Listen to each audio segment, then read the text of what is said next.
कन्यारत्न होणे म्हणजे साधारण नाहीये. आपण गर्भात मुलगी जन्माला येते आणि तिला सहज तिचा गर्भपात करतो. आपण किती नीच प्रवृत्तीला जातोय याचा विचार करा. का म्हणून?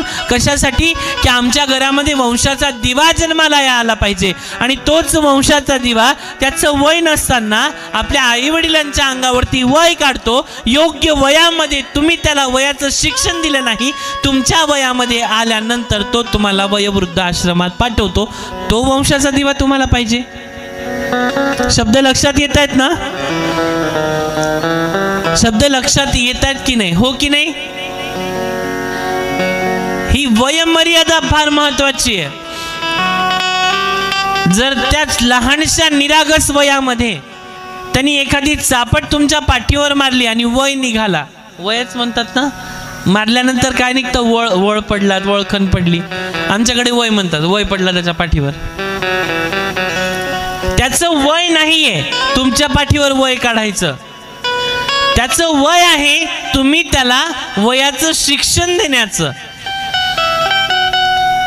जर आज तुम्ही त्याला ते शिक्षण दिलं तर तुमचं वय ज्यावेळेस योग्य होईल, तुम्ही वयोवृद्ध व्हाल, त्या वयामध्ये तो वयोवृद्ध तरुण तुमची वयोवृद्ध सेवा करेल.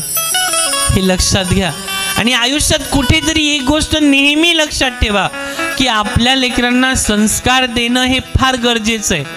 आणि जर ते संस्कार दिले नाही गेले तर महाराज सत्यानाश आहे, कुळाचा सत्यानाश आहे.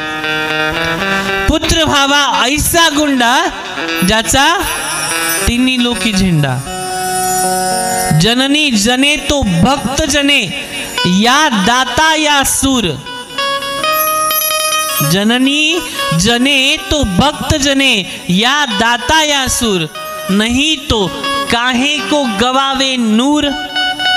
एक आई जशी असते की ती आपल्या बाळाला जन्म देते आणि तिचा सगळा नूर म्हणजे तेज त्या बालकामध्ये निर्माण करते. म्हणून म्हटलंय पुत्र व्हावा ऐसा गुंडा त्याचा तिन्ही लोकी झेंडा.